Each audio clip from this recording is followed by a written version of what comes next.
All right, all right, all right. Welcome once again, WMMA Now. As always, I'm your host, Chuck Stevenson. Just getting back, getting settled back into my hotel room after attending Invicta FC 30. Wow, phenomenal night of fights.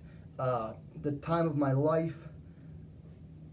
I'm still, my nerves are still frazzled. And I'll tell you what, being, working as a media member was a lot of freaking work.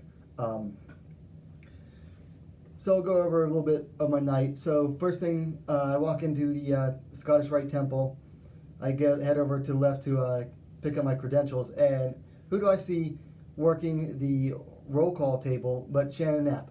Let me tell you something. Shannon Knapp is probably the hardest working woman in this sport. Outside of the fighters, I don't think any other woman does as much work as she does. I mean, she just can. She's basically Wonder Woman. She's that good, and always staying busy. So then I met I want to say his name is Eric Jackman, the media credentials guy, and he's like, "Well, it's your first time, so I'll take you back myself, and I'll tell you how everything works." Really, really nice guy. Great to work with him. Helped me set up my interview with Gene Fry at the end of the night. Just really great guy, great to work with. So let's get in. So then I get in, and I'm no more than like 15 feet away from the cage at my seat at the table. And then I find out I don't even have to be stay there. I can get up, I can get pictures. We were allowed to take video as long as it wasn't video of the fighters inside the cage. So I got video of just about everybody's walkout, I think, except for the first fight. I could get right up against the cage and take pictures. Going to be posting a lot of them on Instagram and Facebook. Let me tell you something. The Scottish Rite Temple is a beautiful venue. I don't think there is a bad seat in the place. Theater the guy next to me was like, oh yeah, Theater MMA is the best. I have to agree.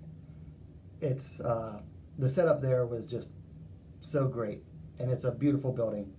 All right, so let's get into fights. First fight was a 125 pounds flyweight fight between Erin Blanchfield coming in at 1-0 and Brittany Cloudy making her professional debut. Blanchfield won a split decision. I definitely agreed with it, especially after she got the takedown in the third round. The Cloudy was definitely better fighter on the feet.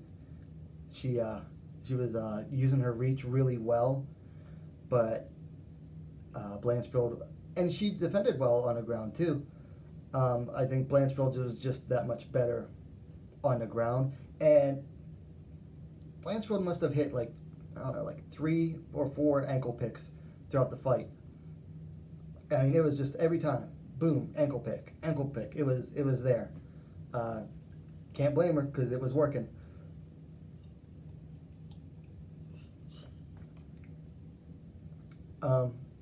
Honestly though, looking at Blanchfield, she looks small in there at flyweight, and not just height wise, but I mean she looks very small for a flyweight. She might want to consider a move down to strawweight if she can. I think that would be a very good move. I think she'd be a lot stronger, and she won't be up against as many girls as tall as Brittany Cloudy. Next fight, moved into the atomweight division. Elise Anderson defeated Stephanie Alba, choked her out with a flying triangle. I mean, kind of sort of flying triangle. I mean, she definitely jumped up and lashed it on in the air, and Alba went out stone cold. It was actually kind of scary for a minute because you're like, oh man, I hope she's okay. But doctor gave her some smelling salts or something, and she got up. And let me tell you something. when you saw Elise Anderson, she just like fell to the ground, and just the look of jubilation on her face, and it was definitely a touching moment. So Elise climbed to 4-1 with that. Stephanie Alba falls to 3-3. It was a very good fight. Very good fight. Very dynamic. Very action-packed. The fight before that with Cloudy and Blanchfield definitely set a good tone for the rest of the night, and these ladies delivered it. Moving up once again into the atomweight division, we had Alicia Zappitella defeated Jillian DeCourcy by a unanimous decision. Let me tell you something. Alicia Zappitella might be a wrestler, but she can crack. She dropped DeCourcy in the first round, and she kept stinging her throughout the entire fight. And when she did get on the ground, a lot of good ground and pound. It definitely was not Jillian DeCourcy's night. And then when you look at Zappitella and you see her nickname's Half Pint, it's wow. Yeah, she's like tiny. But man, can she crack. For a 105-pounder, she packs a lot of power in those little hands.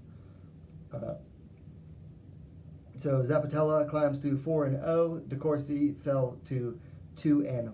You know, she's still a good fighter. She'll definitely, DeCourcy is, and she'll definitely be back. I remember she took this fight on something like 2 weeks' notice.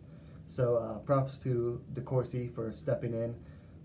Big risk and first loss, but it was a good fight overall. Next fight, we moved all the way up from 105 to 135. The bantamweight division. Stephanie Geltmacher defeated Carrie Kennison by KO TKO, ground and pound, in the first round. This fight was over very quick, and when Geltmacher, you could hear Kennison's corner saying, watch out for a power double. Boom! Barely even said it, and that's when Geltmacher shot in for a takedown, and she was just on Kennison from there and landing some really nice, brutal GMP. It was a sight to see. Very nice to see a TKO win out of the ladies. Just brutal GMP. Geltmacher climbed to 3-0. Kennison dropped to 3-1.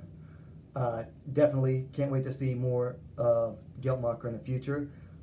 I'd like to see how she does in the stand-up. So hopefully the next fight we'll have someone who can defend her takedowns, and we can see how she does on the feet. Moving along again, down to flyweight. We had Brogan Walker Sanchez defeated Miranda Maverick by a split decision. This was a very good fight again overall. Very impressed with how Sanchez performed against Miranda Maverick. I thought Maverick would definitely be the better fighter on the ground, but Sanchez just outperformed her. Close fight. I was surprised it went to a split, though. I definitely had Brogan Walker Sanchez ahead all 3 rounds, if I remember correctly. Excellent fight. Excellent. So Brogan Walker Sanchez stays undefeated, climbed to 6-0.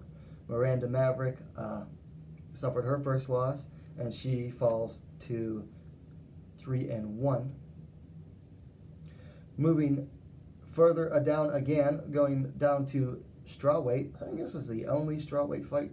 Yeah, it was the only strawweight fight of the entire event. We had the UFC veteran, first fight back in almost 2 years, Heather Jo Clark defeated Kimberly Novaes by unanimous decision. Another, again, of course, it was a good fight. They were all good fights. It was nice to see Heather Clark get back on the